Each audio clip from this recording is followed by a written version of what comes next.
আসসালামু আলাইকুম বন্ধুরা, কেমন আছো? ভালো আছো? আমি নতুন একটা রেসিপি পাকাইতেছি, মিষ্টি জাল বিফ। আমি এখন পেঁয়াজ টমেটো কাটতেছি। সামনে দেখছেন কাঁচামরিচ, খুব সুন্দর ছোট ছোট করে টমেটো কাটতেছি। দেখুন অনেকগুলো আমরা সালাতে দেখেন গরু গোস্ত, এগুলো মানে গরু খুব সুস্বাদু খেতে, খুবই গরম গোস্ত এগুলো। প্রায় 1.5 কিলো গোস্ত নিয়েছি, খুব বাছাই করে গোস্ত সাফ সুফ করে অনেক সুন্দর করে রাখা হয়েছে পাতিলের মধ্যে। দেখেন এখন পেঁয়াজ কুচি, টমেটো, কাঁচামরিচ, রসুন, পেঁয়াজ ওগুলো সব দেওয়া হচ্ছে। পাতিলের মধ্যে একবার বসাই দেবো প্রেশার কুকারে। দেখেন গোটা দেশি রসুন দেওয়া হয়েছে, হলুদ মরিচ সবগুলো দিলাম একসাথে। এখন এগুলো সুন্দরভাবে মাখবো।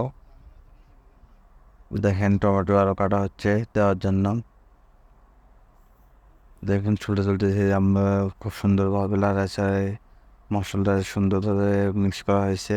এখন পাতিলের মধ্যে আস্তে বেশি স্পিডে চুলা চালায়নি, মিডিয়াম করে জ্বালানো হইতেছে। এবং দেখেন অনেক প্রায় কাছাকাছি হয়ে যাইতেছে। দেখেন খুব সুন্দর কালার আসছে তরকারির মধ্যে, খেতে খুবই সুস্বাদু লাগছিল খাওয়ার সময়। দেখেন আলহামদুলিল্লাহ। দেখুন এখন একটু যেহেতু মিষ্টি ঝাল বিফ, তাই কিশমিশ দেওয়া হয়েছে, একটু ফানে দেওয়া হলো পাতিলের মধ্যে।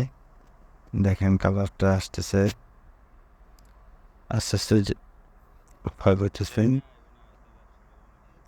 এখন কালারফুল চলে এসেছে। এখন এখন আমরা প্রথমে খাবো। দেখেন খুবই সুন্দর কালার।